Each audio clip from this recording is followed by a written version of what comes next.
الحمدللہ والصلاۃ والسلام علی رسول اللہ وعلی آلہ وصحبہ اجمعین۔ السلام علیکم ورحمۃ اللہ وبرکاتہ۔ سیرت النبی کریم صلی اللہ علیہ وآلہ وسلم کی 39ویں ایپیسوڈ کے ساتھ آپ کا میزبان رضوان سعید آپ کی خدمت میں حاضر ہے۔ محترم ناظرین، غزوہ بدر کا تذکرہ پچھلی ایپیسوڈ سے جاری ہے۔ حق اور باطل کی فوجیں معرکہ آرائی کے لیے میدان جنگ میں جمع ہو چکی ہیں۔ صبح کا وقت ہوا تو آپ صلی اللہ علیہ وآلہ وسلم نے لوگوں کو نماز پڑھنے کے لیے آواز دی۔ نماز کے بعد جہاد پر واعظ فرمایا۔ اس کے بعد آپ نے صف آرائی شروع کر دی۔ دست مبارک میں ایک تیر تھا، اس کے اشارے سے صفیں قائم کرتے تھے۔ صف کی درستگی کے دوران ایک عجیب واقعہ پیش آیا۔ آپ صلی اللہ علیہ وآلہ وسلم تیر کے ذریعے صف سیدھی فرما رہے تھے کہ سواد بن غزیہ رضی اللہ تعالیٰ عنہ کے پیٹ پر جو صف سے کچھ آگے نکلے ہوئے تھے، تیر کا دباؤ ڈالتے ہوئے فرمایا کہ سواد برابر ہو جاؤ۔ سواد رضی اللہ تعالیٰ عنہ نے کہا کہ اے اللہ کے رسول صلی اللہ علیہ وآلہ وسلم، آپ نے مجھے تکلیف پہنچا دی، بدلہ دیجیے۔ آپ صلی اللہ علیہ وآلہ وسلم نے اپنا پیٹ مبارک کھول دیا اور فرمایا کہ بدلہ لے لو۔ سواد آپ صلی اللہ علیہ وآلہ وسلم سے چمٹ گئے اور آپ کے پیٹ کا بوسہ لینے لگے۔ آپ نے فرمایا کہ سواد، اس حرکت پر تمہیں کس نے آمادہ کیا؟ انہوں نے کہا کہ اے اللہ کے رسول صلی اللہ علیہ وآلہ وسلم، جو کچھ درپیش ہے آپ دیکھ ہی رہے ہیں۔ میں نے چاہا کہ ایسے موقع پر آپ سے آخری معاملہ یہ ہو کہ میری جلد آپ کی جلد سے چھو جائے۔ اس پر رسول اللہ صلی اللہ علیہ وآلہ وسلم نے ان کے لیے دعائے خیر فرمائی۔ اب دو صفیں آمنے سامنے تھیں، حق و باطل، کفر و اسلام۔ یہ عجیب منظر تھا۔ اتنی بڑی دنیا میں توحید کی قسمت صرف چند جانوں پر منحصر تھی۔ صحیحین میں ہے کہ حضرت صلی اللہ علیہ وآلہ وسلم پر سخت خضوع کی حالت طاری تھی۔ دونوں ہاتھ پھیلا کر فرماتے تھے کہ خدایا، تو نے مجھ سے جو وعدہ کیا ہے آج پورا کر۔ محویت اور بے خودی کے عالم میں چادر کندھے سے گر گر پڑتی تھی اور آپ صلی اللہ علیہ وآلہ وسلم کو خبر تک نہ ہوتی تھی۔ کبھی سجدے میں گرتے تھے اور فرماتے تھے کہ خدایا، اگر یہ چند نفوس آج مٹ گئے تو پھر قیامت تک تیرا نام لیوا کوئی نہ ہوگا۔ جب صفیں درست ہو چکیں تو آپ صلی اللہ علیہ وآلہ وسلم نے لشکر کو ہدایت فرمائی کہ جب تک اسے آپ کے آخری احکام موصول نہ ہو جائیں جنگ شروع نہ کریں۔ اس کے بعد طریقہ جنگ کے بارے میں ایک خصوصی رہنمائی فرماتے ہوئے ارشاد فرمایا کہ جب مشرکین جھمگھٹ کر کے تمہارے قریب آ جائیں تو ان پر تیر چلانا اور اپنے تیر بچانے کی کوشش کرنا، یعنی پہلے ہی سے فضول تیر اندازی کر کے تیروں کو ضائع نہ کرنا، اور جب تک وہ تم پر چھا نہ جائیں تلوار نہ کھینچنا۔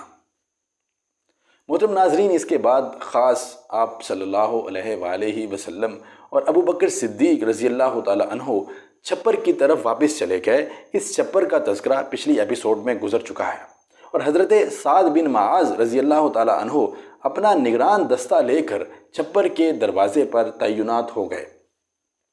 دوسری طرف مشرکین کی صورتحال یہ تھی کہ ابو جہل نے اللہ سے فیصلے کی دعا کی۔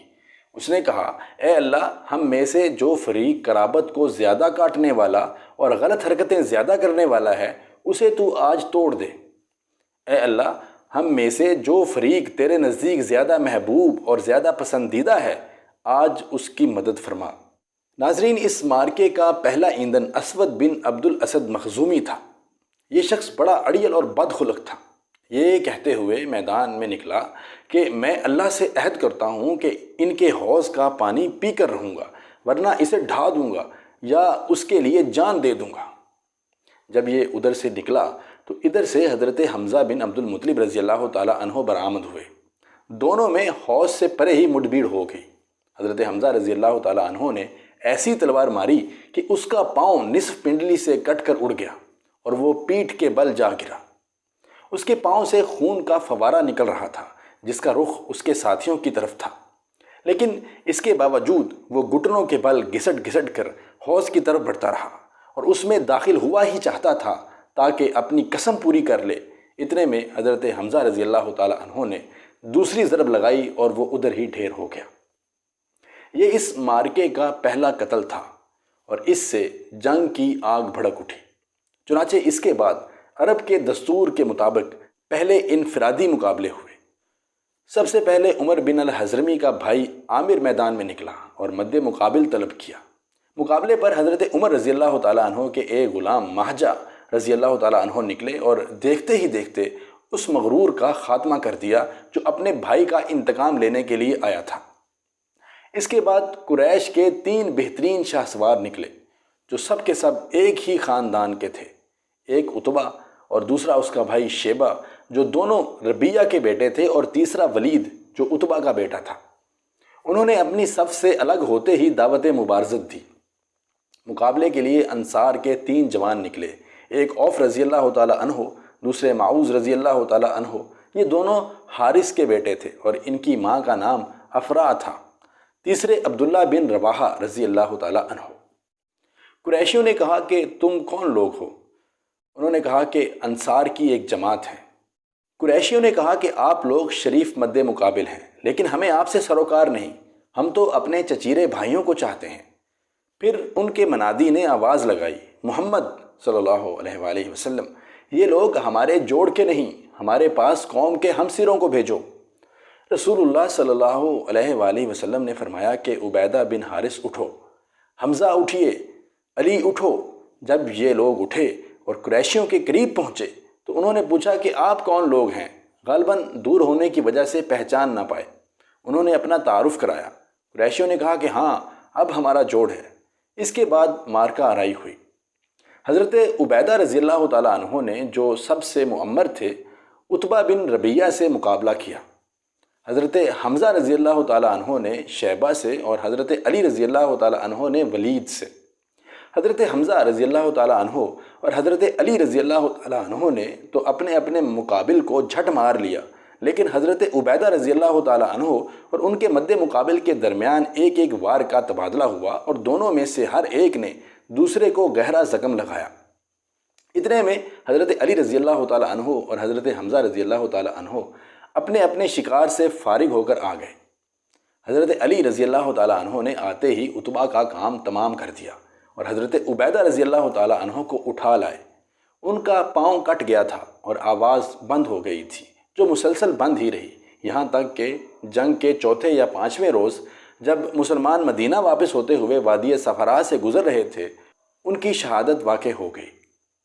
اس کے بعد سعید ابن العاص کا بیٹا عبیدہ سر سے پاؤں تک لوہے میں ڈوبا ہوا صف سے نکلا اور پکارا کہ میں ابو کرش ہوں۔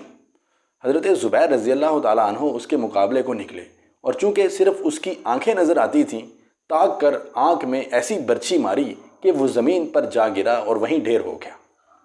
حضرت زبیر رضی اللہ تعالیٰ عنہ کو بھی اس مارکے میں کئی کاری زخم آئے۔ اس مبارزت کا انجام مشرکین کے لیے ایک بڑا آغاز تھا۔ وہ ایک ہی جست میں اپنے کئی بہترین شاہ سواروں اور کمانڈروں سے ہاتھ دھو بیٹھے تھے، اس لیے انہوں نے غیظ و غضب سے بے قابو ہو کر یکبارگی حملہ کر دیا۔ دوسری طرف مسلمان اپنے رب سے نصرت اور مدد کی دعا کرنے اور اس کے حضور اخلاص و تضرع اپنانے کے بعد اپنی اپنی جگہوں پر جمے اور دفاعی موقف اختیار کیے مشرکین کے تابڑ توڑ حملوں کو روک رہے تھے اور انہیں خاصا نقصان پہنچا رہے تھے۔ زبان پر احد احد کا کلمہ تھا۔ ادھر رسول اللہ صلی اللہ علیہ وآلہ وسلم درست کر کے واپس آتے ہی اپنے پاس پروردگار سے نصرت و مدد کا وعدہ پورا کرنے کی دعا مانگنے لگے۔ آپ صلی اللہ علیہ وآلہ وسلم کچھ اس طرح سے فرماتے تھے کہ اے اللہ، تو نے مجھ سے جو وعدہ کیا ہے اسے پورا فرما دے۔ اے اللہ، میں تجھ سے تیرا عہد اور تیرے وعدے کا سوال کر رہا ہوں۔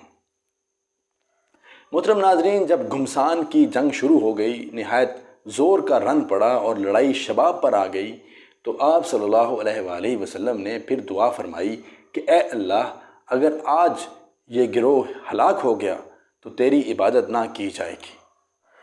آپ صلی اللہ علیہ وآلہ وسلم نے خوب تضرع کے ساتھ دعا کی، یہاں تک کہ دونوں کندھوں سے چادر گر گئی۔ حضرت ابو بکر صدیق رضی اللہ تعالیٰ عنہ نے چادر درست کی اور عرض پرداز ہوئے، اے اللہ کے رسول صلی اللہ علیہ وآلہ وسلم، بس فرمائیے، آپ نے اپنے رب سے بڑے الحاح کے ساتھ دعا فرما لی۔ غالباً ان سے آپ صلی اللہ علیہ وآلہ وسلم کی یہ حالت و کیفیت برداشت نہ ہوئی اور مضطرب ہو کر یہ بات فرمائی۔ اس کے بعد رسول اللہ صلی اللہ علیہ وآلہ وسلم کے پاس وحی بھیجی گئی کہ میں 1000 فرشتوں سے تمہاری مدد کروں گا جو آگے پیچھے آئیں گے۔ اس کے بعد رسول اللہ صلی اللہ علیہ وآلہ وسلم کو ایک جھپکی سی آئی۔ پھر آپ صلی اللہ علیہ وآلہ وسلم نے سر اٹھایا اور فرمایا کہ ابو بکر خوش ہو جاؤ، یہ جبرائیل ہیں، گرد و غبار میں اٹے ہوئے۔ اس کے بعد رسول اللہ صلی اللہ علیہ وآلہ وسلم چھپر کے دروازے سے باہر تشریف لائے۔ آپ صلی اللہ علیہ وآلہ وسلم نے زرہ پہن رکھی تھی۔ آپ صلی اللہ علیہ وآلہ وسلم پرجوش طور پر آگے بڑھ رہے تھے اور فرماتے جا رہے تھے، ان قریب یہ جتھا شکست کھا کر اور پیٹ پھیر کر بھاگ جائے گا۔ اس کے بعد آپ صلی اللہ علیہ وآلہ وسلم نے ایک مٹھی کنکریلی مٹی لی اور قریش کی طرف رخ کر کے فرمایا کہ تمہارے چہرے بگڑ جائیں، اور ساتھ ہی مٹی ان کے چہروں کی طرف پھینک دی۔ پھر مشرکین میں سے کوئی بھی نہیں تھا جس کی دونوں آنکھوں، نتھنے اور منہ میں اس ایک مٹھی مٹی سے کچھ نہ کچھ گیا نہ ہو۔ اسی کی بابت اللہ تعالیٰ کا ارشاد ہے کہ وَمَا رَمَيْتَ إِذْ رَمَيْتَ وَلَكِنَّ اللَّهَ رَمَى، جب آپ نے پھینکا تو در حقیقت آپ نے نہیں پھینکا بلکہ اللہ نے پھینکا۔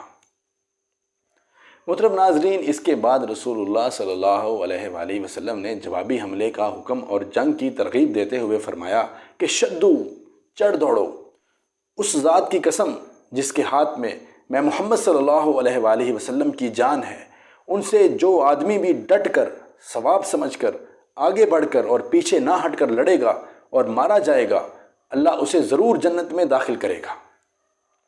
آپ صلی اللہ علیہ وآلہ وسلم نے قتال پر ابھارتے ہوئے یہ بھی فرمایا کہ اس جنت کی طرف اٹھو جس کی پنہائیاں آسمانوں اور زمین کے برابر ہیں۔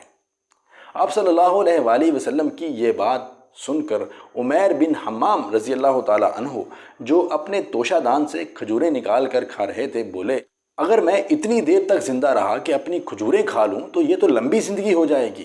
چنانچہ ان کے پاس جو کھجوریں تھیں انہیں پھینک دیا، پھر مشرکین سے لڑتے لڑتے شہید ہو گئے۔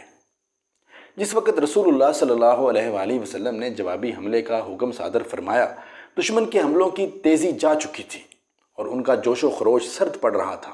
اس لیے یہ باحکمت منصوبہ مسلمانوں کی پوزیشن مضبوط کرنے میں بہت مؤثر ثابت ہوا۔ صحابہ کرام رضی اللہ تعالیٰ عنہم کو جب حملہ آور ہونے کا حکم ملا اور ابھی ان کا جوش جہاد شباب پر تھا، تو انہوں نے نہایت سخت، تند اور صفایا کن حملہ کیا اور صفوں کی صفیں درہم بھرم کرتے اور گردن کاٹتے آگے بڑھے۔ ان کے جوش و خروش میں یہ دیکھ کر مزید تیزی آ گئی کہ رسول اللہ صلی اللہ علیہ وآلہ وسلم بنفس نفیس زرہ پہنے تیز تیز چلتے تشریف لا رہے ہیں اور پورے یقین و صراحت کے ساتھ فرما رہے ہیں کہ ان قریب یہ جتھا شکست کھا جائے گا اور پیٹ پھیر کر بھاگے گا۔ اس لیے مسلمانوں نے نہایت پرجوش اور پرخروش لڑائی لڑی اور فرشتوں نے بھی ان کی مدد فرمائی۔ چنانچہ ابن سعد کی روایت میں حضرت اکرمہ رضی اللہ تعالیٰ عنہ سے مروی ہے کہ اس دن آدمی کا سر کٹ کر گرتا اور یہ پتہ نہ چلتا کہ اسے کس نے مارا ہے، اور آدمی کا ہاتھ کٹ کر گرتا اور یہ پتہ نہ چلتا کہ اسے کس نے کاٹا ہے۔ ابن عباس رضی اللہ تعالیٰ عنہ فرماتے ہیں کہ ایک مسلمان ایک مشرک کا تعاقب کر رہا تھا کہ اچانک اس مشرک کے اوپر کوڑے مارنے کی آواز آئی اور ایک شاہ سوار کی آواز سنائی پڑی جو کہہ رہا تھا کہ ہیزوم، آگے بڑھ۔ مسلمان نے مشرک کو اپنے آگے دیکھا کہ وہ چت گرا، لپک کر دیکھا تو اس کی ناک پر چوٹ کا نشان تھا، چہرہ پھٹا ہوا تھا جیسے کوڑے سے مارا گیا ہو، اور اس کا جسم سب کا سب ہرا پڑ گیا تھا۔ اس انصاری مسلمان نے آ کر رسول اللہ صلی اللہ علیہ وسلم سے یہ ماجرا بیان کیا تو آپ صلی اللہ علیہ وآلہ وسلم نے فرمایا کہ تم سچ کہتے ہو، یہ تیسرے آسمان کی مدد تھی۔ ابو داؤد مازنی رضی اللہ تعالیٰ عنہ کہتے ہیں کہ میں ایک مشرک کو مارنے کے لیے دوڑ رہا تھا کہ اچانک اس کا سر میری تلوار پہنچنے سے پہلے ہی کٹ کر گر گیا۔ میں سمجھ گیا کہ اسے میری بجائے کسی اور نے قتل کیا ہے۔ ایک انصاری حضرت عباس بن مطلب رضی اللہ تعالیٰ عنہ کو قید کر کے لایا تو حضرت عباس رضی اللہ تعالیٰ عنہ کہنے لگے کہ واللہ مجھے اس نے قید نہیں کیا ہے، مجھے تو ایک بے بال کے سر والے آدمی نے قید کیا ہے جو نہایت ہی خوب روح تھا اور ایک خوبصورت گھوڑے پر سوار تھا۔ اب میں اسے لوگوں میں نہیں دیکھ رہا ہوں۔ حضرت علی المرتضیٰ رضی اللہ تعالیٰ عنہ کا ارشاد ہے کہ رسول اللہ صلی اللہ علیہ وآلہ وسلم نے بدر کے روز مجھ سے اور ابو بکر رضی اللہ تعالیٰ عنہ سے کہا کہ تم میں سے ایک کے ساتھ جبرائیل اور دوسرے کے ساتھ میکائیل ہیں، اور اسرافیل بھی ایک عظیم فرشتہ ہیں جو جنگ میں آیا کرتے ہیں۔ محترم ناظرین، اس غزوے میں، اس جنگ میں ابلیس لعین سراقہ بن مالک بن جوشم مدلجی کی شکل میں آیا تھا اور مشرکین سے اب تک وہ جدا نہیں ہوا تھا، لیکن جب اس نے مشرکین کے خلاف فرشتوں کی کاروائیاں دیکھیں تو الٹے پاؤں پلٹ کر بھاگنے لگا، مگر حارث بن ہشام رضی اللہ تعالیٰ عنہ نے اسے پکڑ لیا۔ وہ سمجھ رہے تھے کہ یہ واقعی سراقہ ہی ہے، لیکن ابلیس نے حارث کے سینے پر ایسا گھونسا مارا کہ وہ گر گئے اور ابلیس نکل بھاگا۔ مشرکین کہنے لگے کہ سراقہ کہاں جا رہے ہو؟ کیا تم نے یہ نہیں کہا تھا کہ تم ہمارے مددگار ہو، ہم سے جدا نہ ہوگے؟ اس نے کہا کہ میں وہ چیز دیکھ رہا ہوں جسے تم نہیں دیکھتے، مجھے اللہ سے ڈر لگتا ہے اور اللہ بڑی سخت سزا والا ہے۔ اس کے بعد وہ بھاگ کر سمندر کی طرف نکل بھاگا۔ تھوڑی دیر بعد مشرکین کے لشکر میں ناکامی اور اضطراب کے آثار نمودار ہو گئے۔ ان کی صفیں مسلمانوں کے سخت اور تابڑ توڑ حملوں سے ترم بھرم ہونے لگیں اور مارکا اپنے انجام کے قریب جا پہنچا۔ پھر مشرکین کے جتھے بے ترتیبی کے ساتھ پیچھے ہٹے اور ان میں بھگدڑ مچ گئی۔ مسلمانوں نے مارتے کاٹتے اور پکڑتے باندھتے ان کا پیچھا کیا، یہاں تک کہ ان کو بھرپور شکست ہوئی۔ لیکن طاغوت اکبر ابو جہل نے جب اپنی صفوں میں اضطراب کی ابتدائی علامتیں دیکھیں تو چاہا کہ اس سیلاب کے سامنے ڈٹ جائے۔ چنانچہ وہ اپنے لشکر کو للکارتا ہوا اکڑ اور تکبر کے ساتھ کہتا جا رہا تھا کہ سراقہ کی کنارہ کشی سے تمہیں پست ہمت نہیں ہونا چاہیے، کیونکہ اس نے محمد کے ساتھ پہلے سے ساز باز کر رکھی تھی۔ تم پر عتبہ، شیبہ اور ولید کے قتل کا ہول بھی سوار نہیں ہونا چاہیے، کیونکہ ان لوگوں نے جلد بازی سے کام لیا تھا۔ لات و عزیٰ کی قسم ہم واپس نہ ہوں گے یہاں تک کہ انہیں رسیوں سے جکڑ لیں۔ دیکھو تمہارا کوئی آدمی ان کے کسی آدمی کو قتل نہ کرے، بلکہ انہیں پکڑو اور گرفتار کرو تاکہ ہم ان کی بری حرکت کا انہیں مزہ چکھائیں۔ لیکن اسے اس غرور کی حقیقت کا بہت جلد پتہ لگ گیا، کیونکہ چند ہی لمحے بعد مسلمانوں کے جوابی حملے کی تندھی کے سامنے مشرکین کی صفیں پھٹنا شروع ہو گئیں۔ البتہ ابو جہل ابھی بھی اپنے گرد مشرکین کا ایک غول لیے جمع ہوا تھا۔ اس غول نے ابو جہل کے چاروں طرف تلواروں کی باڑ اور نیزوں کا جنگل قائم کر رکھا تھا، لیکن اسلامی ہجوم کی آندھی نے اس باڑ کو بھی بکھیر دیا اور اس جنگل کو بھی اکھیڑ دیا۔ اس کے بعد یہ طاغوت اکبر دکھائی پڑا۔ مسلمانوں نے دیکھا کہ وہ ایک گھوڑے پر چکر کاٹ رہا ہے۔ ادھر اس کی موت دو انصاری جوانوں کے ہاتھوں اس کا خون چوسنے کی منتظر تھی۔ حضرت عبد الرحمن بن عوف رضی اللہ تعالیٰ عنہ کا بیان ہے کہ میں جنگ بدر کے روز صف کے اندر تھا کہ اچانک مڑا تو کیا دیکھتا ہوں کہ دائیں بائیں دو نوعمر جوان ہیں۔ گویا ان کی موجودگی سے میں حیران ہو گیا کہ اتنے میں ایک نے اپنے ساتھی سے چھپا کر مجھ سے کہا، چچا جان مجھے ابو جہل کو دکھلا دیجئے۔ میں نے کہا کہ بھتیجے تم اسے کیا کرو گے؟ اس نے کہا مجھے بتایا گیا ہے کہ وہ رسول اللہ صلی اللہ علیہ وآلہ وسلم کو گالی دیتا ہے۔ اس ذات کی قسم جس کے ہاتھ میں میری جان ہے، اگر میں نے اسے دیکھ لیا تو میرا وجود اس کے وجود سے الگ نہ ہوگا، یہاں تک کہ ہم میں سے جس کی موت پہلے لکھی ہے وہ مر جائے۔ وہ کہتے ہیں کہ مجھے اس پر تعجب ہوا۔ اتنے میں دوسرے جوان نے مجھے اشارے سے متوجہ کر کے یہی بات کہی۔ ان کا بیان ہے کہ میں نے چند ہی لمحوں بعد دیکھا کہ ابو جہل لوگوں کے درمیان چکر کاٹ رہا ہے۔ میں نے کہا ارے دیکھتے نہیں، یہ رہا تم دونوں کا شکار جس کے بارے میں تم پوچھ رہے تھے۔ ان کا بیان ہے کہ یہ سنتے ہی وہ دونوں اپنی تلواریں لیے جھپٹ پڑے اور اسے مار کر قتل کر دیا۔ پھر پلٹ کر رسول اللہ صلی اللہ علیہ وآلہ وسلم کے پاس آئے۔ آپ صلی اللہ علیہ وآلہ وسلم نے فرمایا کہ تم میں سے کس نے قتل کیا؟ دونوں نے کہا کہ میں نے قتل کیا۔ آپ صلی اللہ علیہ وآلہ وسلم نے فرمایا کہ اپنی اپنی تلواریں پونچھ چکے ہو؟ بولے نہیں۔ آپ صلی اللہ علیہ وآلہ وسلم نے دونوں کی تلواریں دیکھی اور فرمایا تم دونوں نے ہی قتل کیا۔ البتہ ابو جہل کا سامان معاذ بن عمر بن جموح رضی اللہ تعالیٰ عنہ کو ملا۔ دونوں حملہ آوروں کا نام معاذ بن عمر بن جموح رضی اللہ تعالیٰ عنہ اور معاذ بن افرا رضی اللہ تعالیٰ عنہ ہے۔ نیز ابو جہل کا سامان صرف ایک ہی آدمی کو اس لیے دیا گیا تھا کہ بعد میں حضرت معاذ بن افرا رضی اللہ تعالیٰ عنہ اسی جنگ میں شہید ہو گئے تھے۔ البتہ ابو جہل کی تلوار حضرت عبداللہ بن مسعود رضی اللہ تعالیٰ عنہ کو دی گئی، کیونکہ انہی نے اس ابو جہل کا سر تن سے جدا کیا تھا۔ ابن اسحاق کا بیان ہے کہ معاذ بن عمر بن جموح رضی اللہ تعالیٰ عنہ نے بتلایا کہ میں نے مشرکین کو سنا، وہ ابو جہل کے بارے میں جو گھنے درختوں جیسی نیزوں اور تلواروں کی باڑ میں تھا، کہہ رہے تھے کہ ابو الحکم تک کسی کی رسائی نہ ہو۔ معاذ بن عمر کہتے ہیں کہ جب میں نے یہ بات سنی تو اسے اپنے نشانے پر لے لیا اور اس کی سمت جمع رہا۔ جب گنجائش ملی تو میں نے حملہ کر دیا اور ایسی ضرب لگائی کہ اس کا پاؤں نصف پنڈلی سے اڑ گیا۔ واللہ جس وقت یہ پاؤں اڑا ہے تو میں اس کی تشبیہ صرف اس گٹلی سے دے سکتا ہوں جو موصل کی مار پڑنے سے جھٹک کر اڑ جائے۔